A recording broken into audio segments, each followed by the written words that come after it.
हमारे पास एक वर्ड आता है फॉर, जो कि कल हमने पढ़ा था। ये कौन सा कंजंक्शन है? कोऑर्डिनेट कंजंक्शन है। हमें कैसे पता चलेगा कि यहाँ पे हम इसको एज अ प्रीपोजिशन ले रहे हैं या एज अ कोऑर्डिनेट कंजंक्शन ले रहे हैं? कोई एग्जांपल आप मुझे दें पहले एज अ प्रीपोजिशन, कि इसको हम एज अ प्रीपोजिशन कैसे यूज़ करेंगे। हम कल वाला रिकॉल कर रहे हैं, इससे अब आगे हम बढ़ेंगे। Any one, any sentence? ठीक है।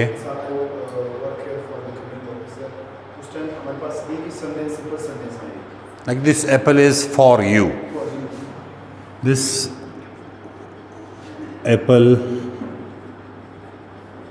is for you. अब इसमें for हमारा क्या है? preposition है। और अब हम इसको एज अ कोऑर्डिनेट कंजंक्शन कैसे यूज़ करेंगे, उसका कोई सेंटेंस बताएं।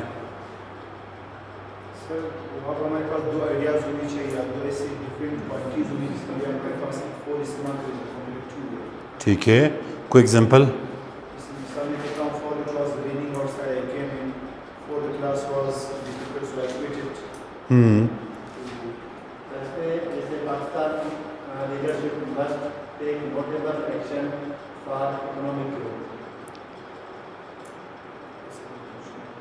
इसमें क्या है? ये ज़ा प्रीपोजिशन आ रहा है, फॉर इकोनॉमिक ग्रोथ। आप अपना सेंटेंस रिपीट करें दोबारा से। For it was raining outside. I came in. अब इस सेंटेंस को आप ज़रा उर्दू में ट्रांसलेट करें। For it was raining outside, I came in. Urdu में आप बता सकते हैं? For कहाँ गया? इट वॉज रेनिंग, बाहर बारिश हो रही थी। फॉर, क्योंकि। अगर आपका फॉर आपको अक्सर जगह पे क्योंकि मीनिंग दे रहा है, बिकॉज की जगह आ रहा है, तब आपका वो यहाँ पे एज अ कोऑर्डिनेट कंजंक्शन ही यूज़ होगा। आपको एक ये अक्सर केसेस में, कुछ में नहीं जाता, लेकिन अक्सर में ऐसे ही जाता है। तो वहाँ पे अगर आपके पास ये एज अ प्रीपोजिशन आ रहा है तो फिर वो क्योंकि मीनिंग नहीं देगा। This apple is for you. अब इस फॉर को आप रिप्लेस करें बिकॉज से। Is it working? No, meaning change हो रही, बल्कि गलत हो रही है। सो ये आपका एज अ कोऑर्डिनेट कंजंक्शन आपने यूज़ किया और वहाँ पे आपने एज अ प्रीपोजिशन यूज़ किया।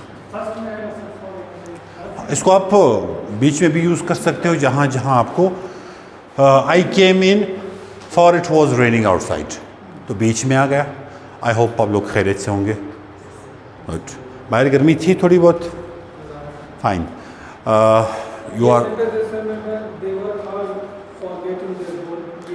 अब इसमें फॉरगेटिंग जो है ये आपका एज अ प्रीपोजिशन यूज़ हो रहा है। They work hard for they are very poor. इसमें आप बिकॉज की मीनिंग आप जा सकते हो, where it works like a coordinate conjunction.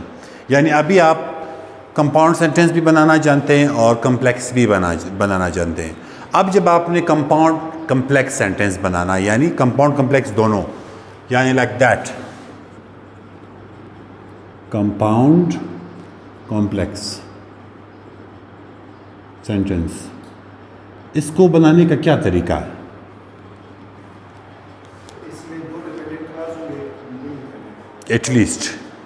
At least 2 dependent clauses और एक इंडिपेंडेंट क्लॉज। तो और कंजंक्शन कौन कौन से यूज़ होंगे?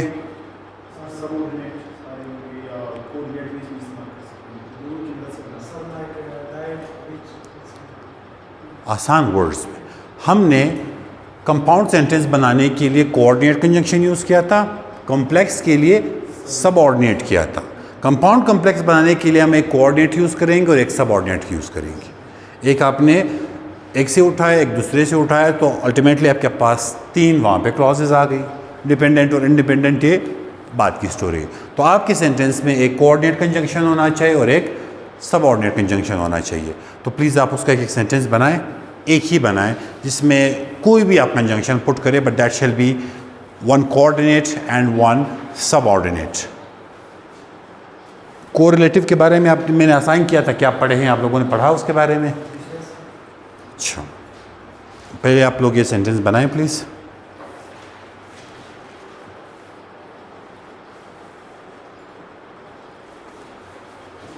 और जो ऑनलाइन देख रहे हैं उनके लिए, so like I got so many messages from you and that was कि सर ये तो मुझे ऑनलाइन पढ़ने का मौका मिल रहा है and I don't, we might not need to visit the campus. Campus में there is this one thing that is the evaluation.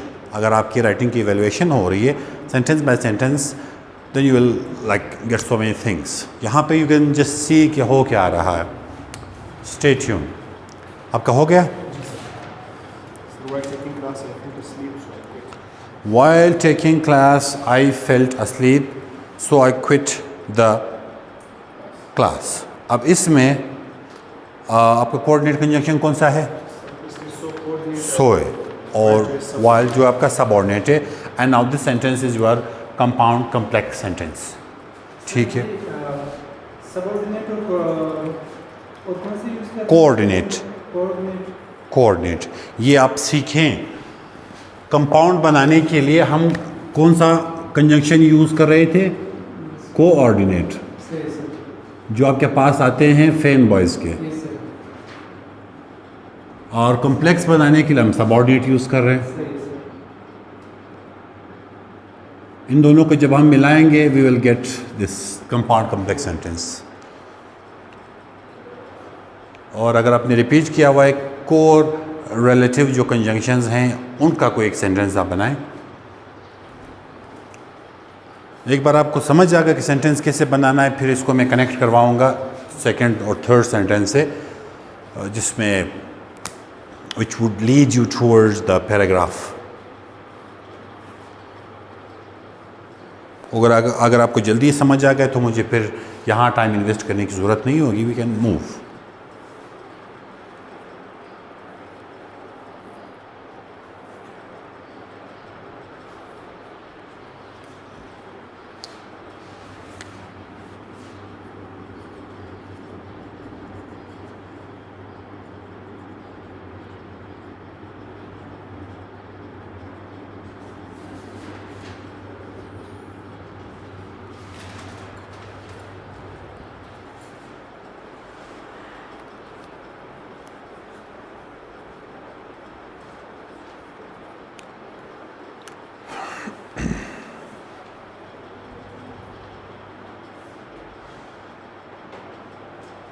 हो गया? हो रहा है? बस मैंने आपसे कल क्या कहा था कि आप कल एक पैराग्राफ गलत वाला लिखेंगे, सही नहीं लिखना। तो अभी आप एक पैराग्राफ लिखेंगे फुल गलत, उसमें कुछ भी सही नहीं होना चाहिए। Ali is good boy but he is aggressive, so he needs to control his eagerness. इसमें तीसरी लाइन में टेंस का मिस्टेक आ रहा है। आई श्योर इस टाइम आपके टेंस का इशू नहीं होना चाहिए अगर आप ऐसे पढ़ रहे हैं। ज़रा वो मिस्टेक अगर आप मुझे निकाल के दें। स्पेलिंग एग्रेसिव की स्पेलिंग अपनी जगह पे, तीसरी लाइन में टेंस की मिस्टेक है, प्रेजेंट इंडेफिनिट टेंस की, वो ज़रा करेक्ट करके दें।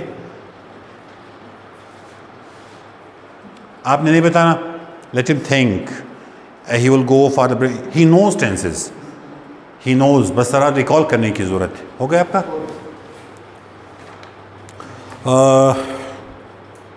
I am neither a good teacher nor a good writer, he is both doctor and engineer, not only rich but also. हाँ, टीचर्स का ये फ़ायदा होता है, ग्रामर उनको आती है। जिस टाइम आपको ग्रामर आ गई, बस अभी आपको कुछ करने की ज़रूरत नहीं है। एक हफ़्ते बाद आपने मुझे थोड़ा टाइम देना है। एक हफ़्ते बाद आपको मैं कुछ रीडिंग मटेरियल असाइन करूँगा, like this is for all of you. वो आपने लाजमी पढ़ना है, चाहे कुछ भी हो जाए। वो रीडिंग मटेरियल आपने बस पढ़ लेना है एक बार, and then after some time you will see कि आपकी राइटिंग में इम्प्रूवमेंट कहाँ आ रही है। Needs, that was the mistake of S excluding you. आप दोनों में से कोई मुझे बताए कि हम एस, ई एस और आई एस कहाँ लगाते हैं? Present indefinite. ठीक है, लाइक आई प्लेज, सही है। I play, why not S? He she singular name के साथ, तो एस ई एस किस केस में लगेगा? ई एस हम कहाँ लगाते हैं? इसके 3 रूल्स आते हैं, S S, S H, C H, X. हाँ, ये सबसे मुश्किल टेंस जो है वो आपका प्रेजेंट एंड डेफिनेट टेंस है। उसके आप 3-4 रूल्स आपने सीखने, क्योंकि हम ग्रामर नहीं पढ़ रहे हैं, तो वो आप काइंडली उसको आप लाजमी रिवाइज करें। आपका हो गया sir? Please. Education is which tool? की टूल। एंड इट, एजुकेशन आपका सिंगुलर है कि प्लूरल है? हाँ, तो फिर हम क्या करेंगे? It promotes awareness, knowledge and kindness if we take seriously. Capitalization के आपके इश्यूज़ हैं, लाइक एस क्यों कैपिटल है यहाँ पे, वो हो गए। उसके बाद आपकी राइटिंग, अब मुझे थोड़ा सा ये आइडिया हो रहा है कि जो आपका के, इट लुक्स लाइक यू, जो आपका पेपर चेकर है वो ज़िंदगी में पहली मतलब आपका पेपर देख रहा है, तो उसको नहीं पता कि आप के लिख रहे हो या यू लिख रहे हो। The moment he looks at your paper, वो आपको पास नहीं करेगा।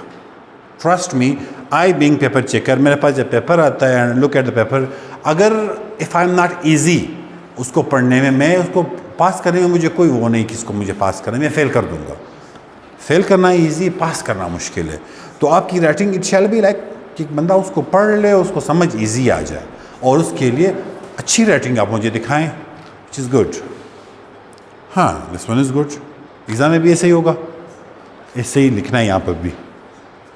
ये प्रैक्टिस अपनी बना लें, दिस वन इज़ गुड। आपका हो गया?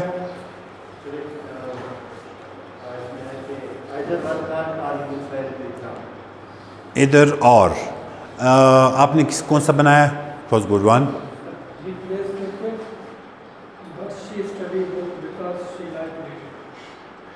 इसमें आपने कौन सा वाला बनाया है? आपने कौन सा बनाया है? आपने इसमें कोरिलेटिव कंजंक्शन यूज़ किए, if I am not wrong. ठीक है, फाइन। अब आप यू नो सिंपल क्या है, कंपाउंड क्या है, कम्प्लेक्स क्या है, like you know it, right? अगर यहाँ तक कोई सवाल है प्लीज़ मुझसे पूछें, क्योंकि अभी मैं शिफ्ट करूँगा टूवर्ड्स द पैराग्राफ, और पैराग्राफ में आपको मैं सेंटेंसेस बताऊँ कौन कौन से आते हैं, और फिर उसकी कनेक्शन बताऊँगा आप उसको कनेक्ट कैसे करेंगे। तो यहाँ तक ऐसा कोई है? आपका नाम क्या था प्लीज़? अब्दुल्ला। और मुझे, मैं चेहरे भूल भी जाऊँ, मैं लहजे याद रखता हूँ, मैं नाम भूल जाता हूँ, तो प्लीज़ अगर 2 महीने गुजर जाए डोंट माइंड इट, लेकिन आपका चेहरा शायद मुझे याद रहे यकीनन। कुछ ऐसा है जो अभी तक आपको समझ में नहीं आया?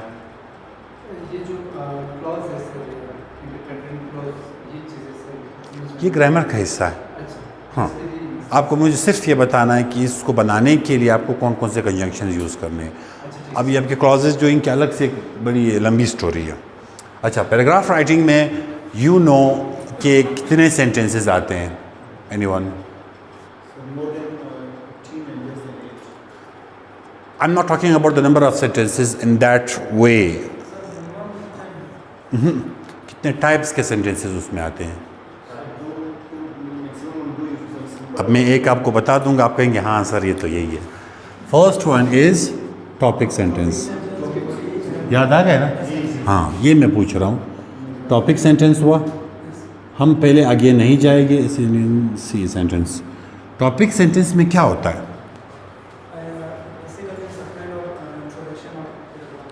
Kind of introduction of paragraph, rather it is not a kind, जिसमें हम टॉपिक को हाईलाइट करते हैं। ठीक है, पैराग्राफ की इंट्रो है।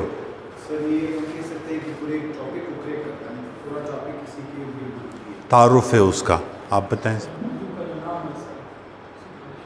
ठीक है, यानी इसको पढ़ने के बाद मुझे पता चल जाएगा कि इस पूरे पैराग्राफ में किस चीज़ का जिक्र होगा।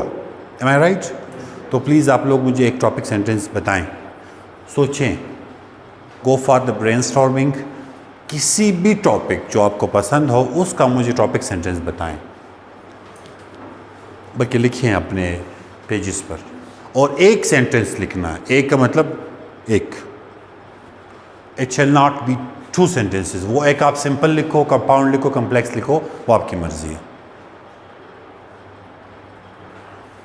और जो ऑनलाइन देख रहे हैं आप लोग भी, कोई भी go for any topic sentence, you can put it in the comment section as well.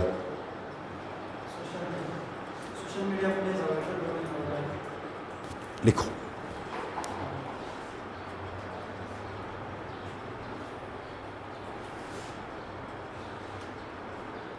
You can go for different sentences, आप की अपनी मर्जी है, हर एक बंदा हर एक चीज़ पे लिख सकता है, but I will go with one. Izzatullah नाम है आपका, मैं आपका वाला सेंटेंस लिखूंगा, बाकी जावेद आपने लिख लिया? आपका कौन सा है?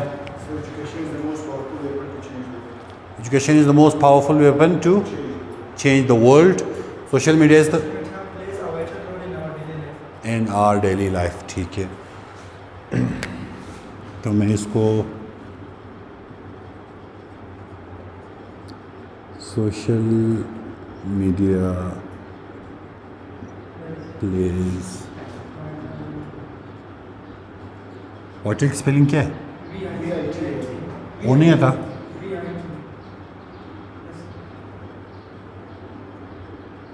वाइटल रोल इन और डेली लाइफ। आपने क्या लिखा?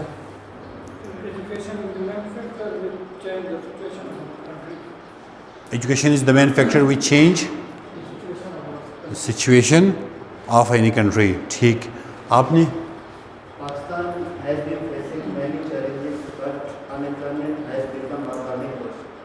आपका टॉपिक सेंटेंस है अनएम्प्लॉयमेंट जो है पाकिस्तान का बहुत बड़ा इशू है।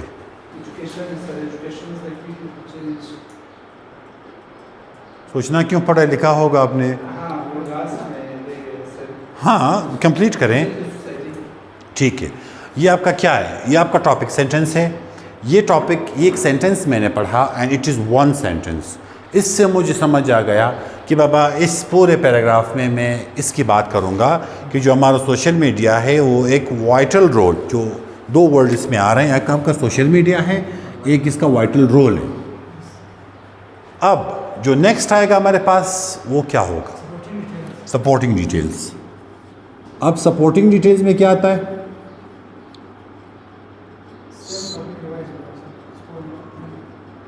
सपोर्टिंग डिटेल्स ये ऐसा है कि एक बॉस ने एक बात कर दी कि यार सोशल मीडिया जो है वो एक इम्पॉर्टेंट रोल अदा करता है। अब ये सपोर्टिंग डिटेल्स उसके चेले हैं कि हाँ बॉस ने ये बात की, अब वो दलाइल देगा, हाँ ये बात सही है, रोल अदा कर रहा है, वाइटल रोल, कौन सा रोल है वो आप यहाँ पे लिखोगे। अब जब आप यहाँ पे लिखोगे, यहाँ पे आप इसको एक पैराग्राफ में भी रख सकते हो, 2 में भी, 3 में भी, 4 में भी, वो आपकी मर्ज़ी है। लेकिन कीपिंग इन माइंड कि इस टाइम हम ऐसे नहीं पढ़ रहे हैं, पैराग्राफ पढ़ रहे हैं, तो आप यहाँ पे सपोर्टिंग डिटेल में आप एक सेंटेंस लिखो, 2 लिखो, 3 लिखो, 4 लिखो, it's totally up to you कि जितने सपोर्टिंग डिटेल्स आपके पास हैं वाइटल रोल के मुताबिक वो आप यहाँ पे पुट करोगे। अब all of you can think कि सोशल मीडिया का रोल कैसे हो सकता है, वाइटल रोल, वो आप प्लीज़ थोड़ा सोचें फिर मुझे बताएं जो आपको लग रहा है कि it's plays a vital role.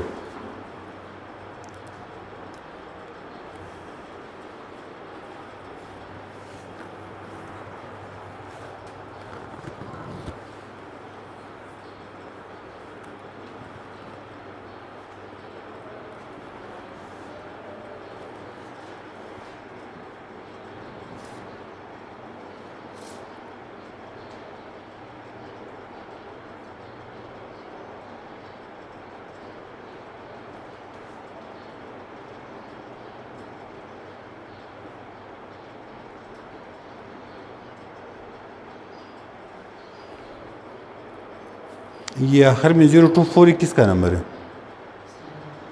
So it is you.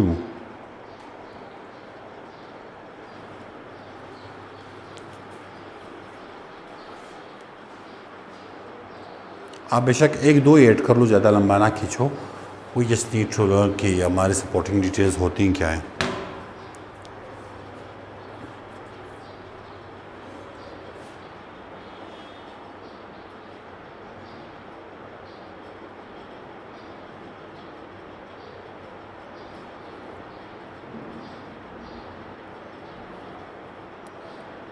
आज मैं आप लोगों को एक ग्रुप भी बनाऊंगा और वहाँ पे आपको मैं कुछ रीडिंग मटेरियल प्रोवाइड किया करूँगा डेली बेसिस पर। वो आपने थोड़ा थोड़ा करके उसको पढ़ना है एक बार।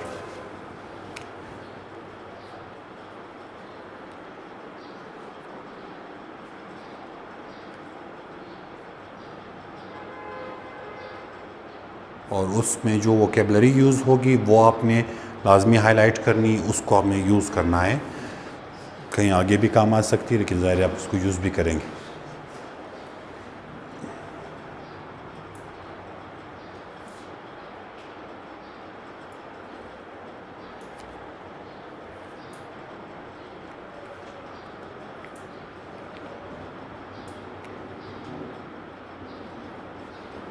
लिख लिया आपके टॉपिक से। मेड की स्पेलिंग क्या है? अपनी ई लिखा हुआ है। Whole world is a global, is a globe लिखा हुआ है। Is a globe, GLOBLE।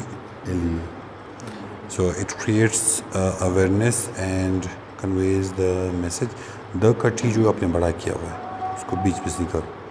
And conveys the message in no time. Nevertheless लगाने के बाद आपने फुल, उससे पहले आपने फुल स्टॉप नहीं लगाना, सेमी कॉलम लगाएं। नेवरदलेस कॉमा के बाद सोशल का एस छोटा कर लो। Social media has also become, wait a minute, नहीं टॉप आपका टॉपिक सेंटेंस क्या था? ये आपने किसके टॉपिक सेंटेंस के अंडर लिखा है? अच्छा, become a source of getting knowledge through Zoom and a very quick source of communication. Capitalization के आपके मिस्टेक्स हैं। यहाँ पे भी टी आपने बड़ा लिखा हुआ है, अपने अब टी पे ही काम करना है कि टी को आप छोटा ही रखोगे। और राइटिंग आप ऐसे बनाएं कि अगले को मुश्किल नहीं पेश आए इसको समझने में। आप ख़ुद बीइंग अ टीचर, बच्चे का जो पेपर साफ़ नहीं होता, कोई फील किए क्या है। ज़्यादा डिटेल्स नहीं लिखनी, थोड़ी थोड़ी लिखनी, एक दो लाइंस में, 3 लाइन में मैक्सिमम। अच्छा, social media has positive as well as negative role in our daily life. Very first देखो, आपने स्टार्ट में गलती कर ली। टॉपिक सेंटेंस हमारा क्या है? Social media plays a vital role in our daily life. अब इसमें आपने वाइटल रोल्स ही बयान करने हैं। आपका पहला सेंटेंस सपोर्टिंग डिटेल में क्या आ रहा है? Has positive as well as negative. Negative की बात नहीं की गई। यहाँ आपने टॉपिक सेंटेंस में जो बात स्टार्ट कर ली, बस आप फिर उसी को ही आप सपोर्ट करेंगे। नेगेटिव बातों का अब इसमें जिक्र नहीं होगा। या तो एक ऐसे जनरल है, you can go for either side, लेकिन यहाँ पे नहीं। यहाँ पे आप सब अच्छी बातें करेंगे उसके बारे में। Very first, it has brought great facility in the form of cell phone, newspaper, televisions, provides us information from the one core to another core of the world. बाकी जो आपने डिटेल्स दी हैं बिल्कुल सही है, उस पर कोई शक नहीं है। लेकिन ये जो नेगेटिव रोल्स है वो आपने हटा देने हैं। हाँ, तो इसीलिए मैं दिखा रहा हूँ कि आप उसको देखो। नेगेटिव बात आप उसमें नहीं हुई। आपने लिख लिया बच्चा? प्लीज़। किधर गया? It made the world a global village and people are getting news about any event in the world. Is helping hands for learners. It is playing as helping hand for learners. हाँ, इसने आपके फ़वाइद बयान किए हुए। It's good. आपने लिख लिया?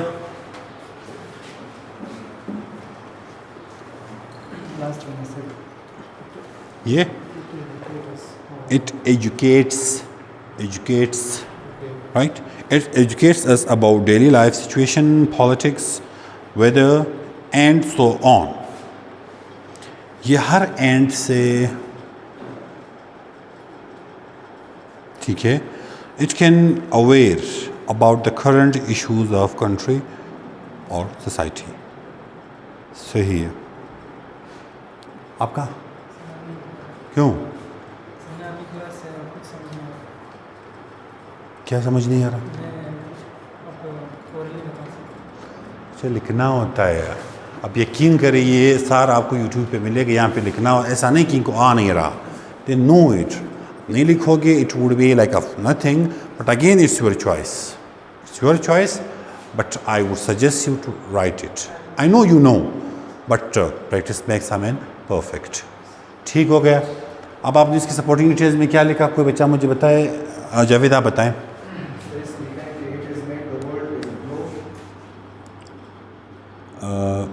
It has made the world a globe. It creates awareness and conveys It creates awareness and conveys the message. and conveys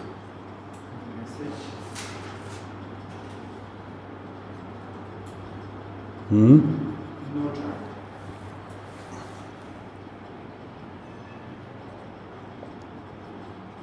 time. Nevertheless, बस ये काफ़ी है पैराग्राफ को समझने के लिए. थर्ड हमारे पास क्या आ रहा है? Concluding sentence. अब उसमें हम क्या लिखेंगे?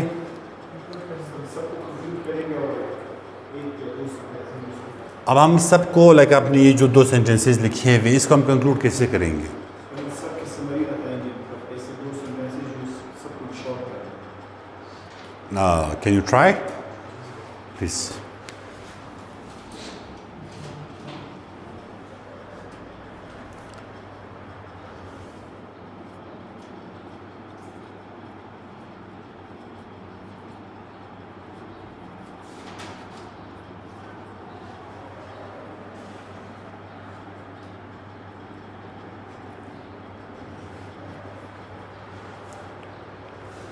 अगर मैं आपको 1-2 पैराग्राफ असाइन करूं कल के लिए ऑन डिफरेंट टॉपिक्स, आप टाइम निकाल पाओगे उसके लिए?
एक ही जहन में रखनी, आप कंक्लूडिंग सेंटेंस लेकर आएँ, कंक्लूडिंग पैराग्राफ नहीं.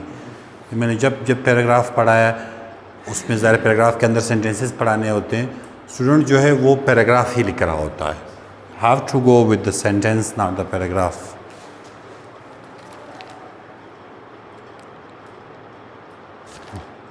Good work.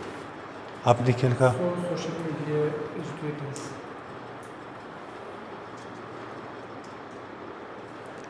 उस टॉपिक सेंटेंस के मुताबिक आपने लिखा है? Yes, Python wrote लिखा हुआ है और मैंने सीखा है, मैंने इस सेंस में लिखा है. आपने क्या लिखा?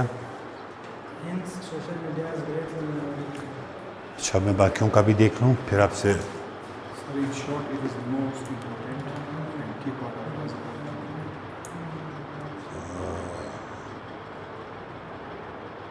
ठीक है, आप बताएं।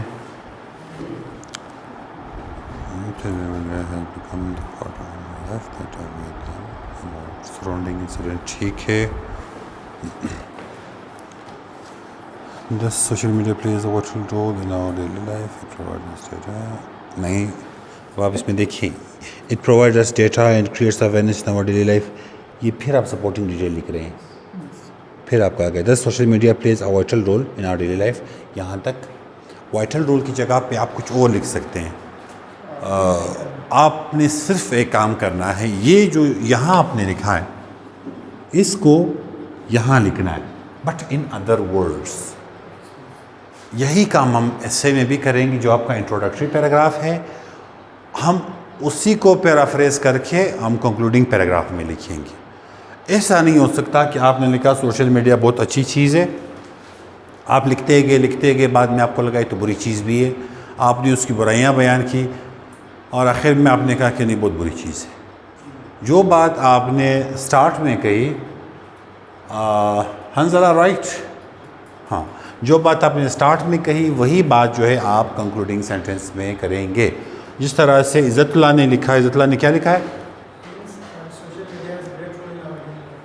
Hence social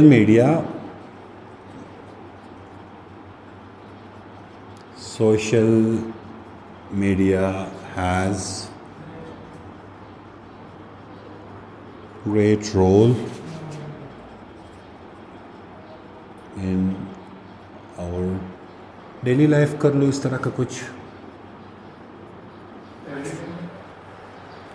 everyday life, daily life, in our life, ये सारे एक ही चीज़ है। अब हम इसको एक साथ करके पढ़ते हैं। You will see the flow there. Social media plays a vital role in our daily life. It has made the world a globe.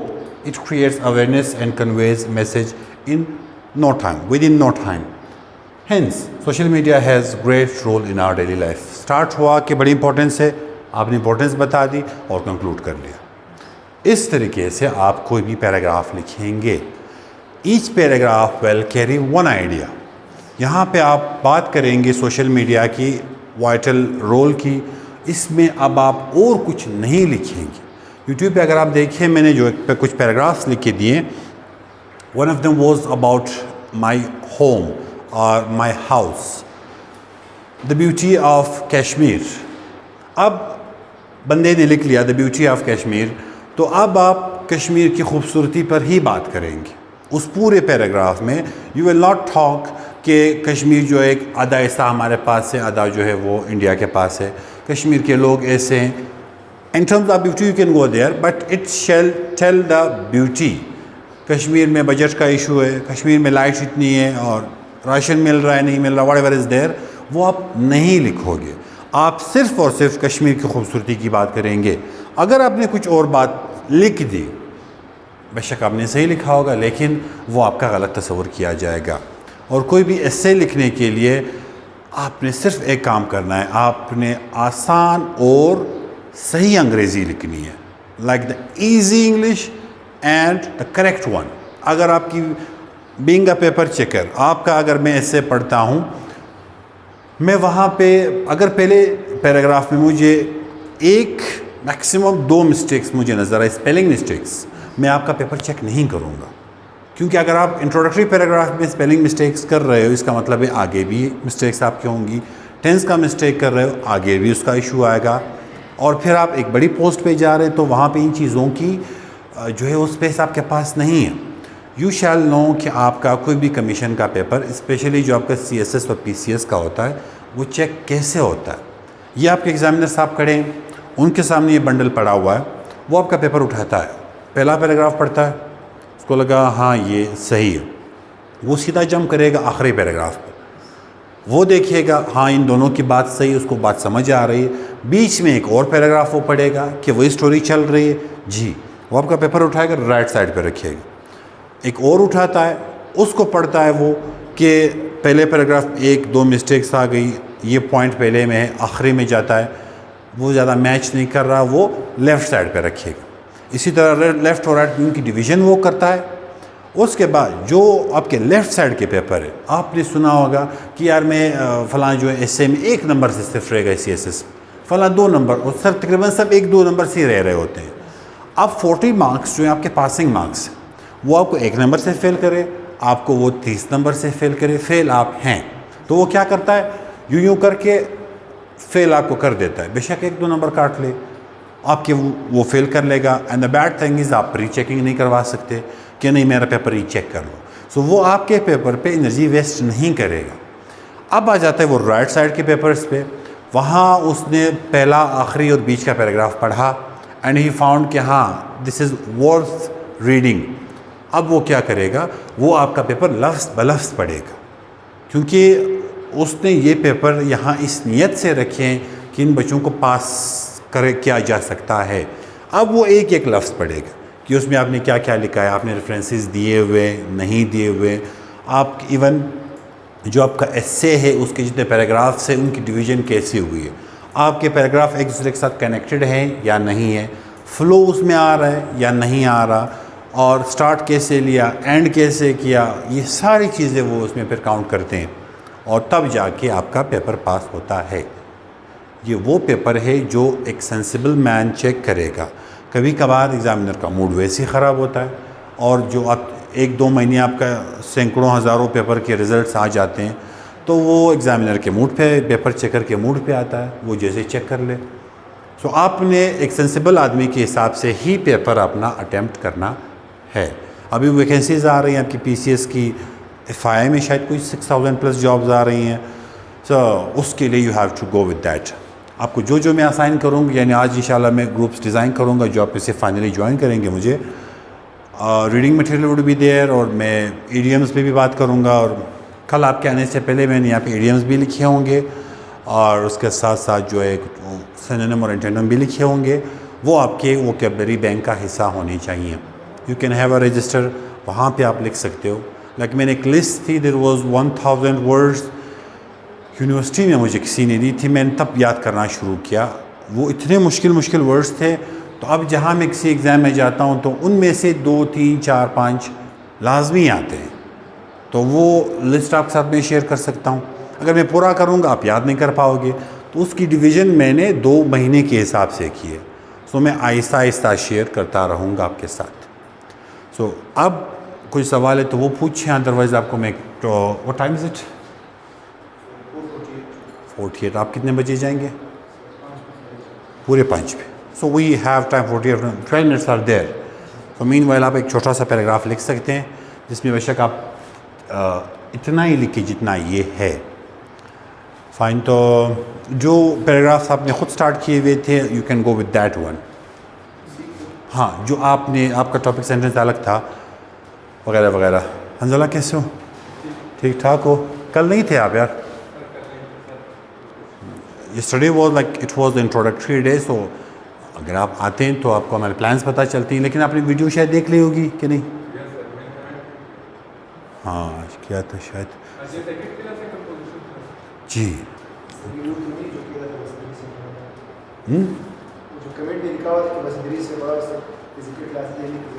पता नहीं, ये नहीं थे। वो एक बच्ची थी शायद, वो कह रही थी कि मैं कल एकेडमी आऊँगी। मैंने कहा अपनी एकेडमी नहीं आना, हमारी मजबूरी, we can not entertain female hair.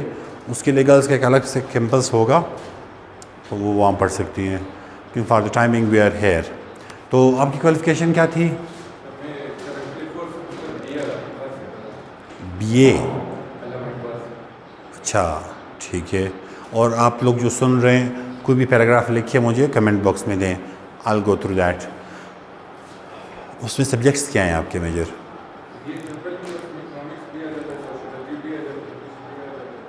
ठीक है। आगे के प्लान्स क्या हैं आपके? उसमें एग्जैक्टली किस जॉब की आप तैयारी करना चाहेंगे, किस साइड पे जाना चाह रहे हैं? ठीक है।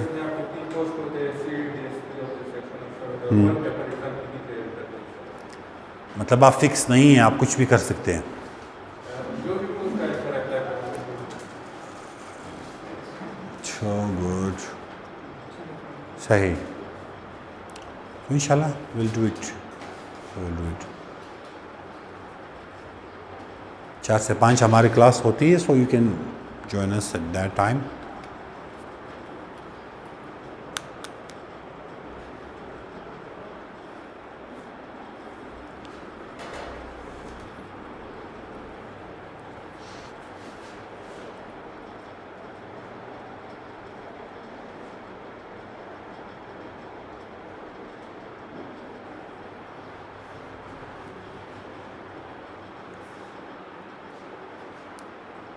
एक बार आपको पैराग्राफ सही मानों में आ गया, बस उसके बाद ऐसे में कुछ भी नहीं है सिवाय मटेरियल के, जो उसके लिए हम स्टडी करेंगे इंशाल्लाह। और मैं वीडियो इधर ख़त्म कर लूँगा। कोई इनका टास्क था जो लेकिन हैव इट, लेकिन टास्क है वो तो अभी मैं व्हाट्सएप पे भेजूँगा।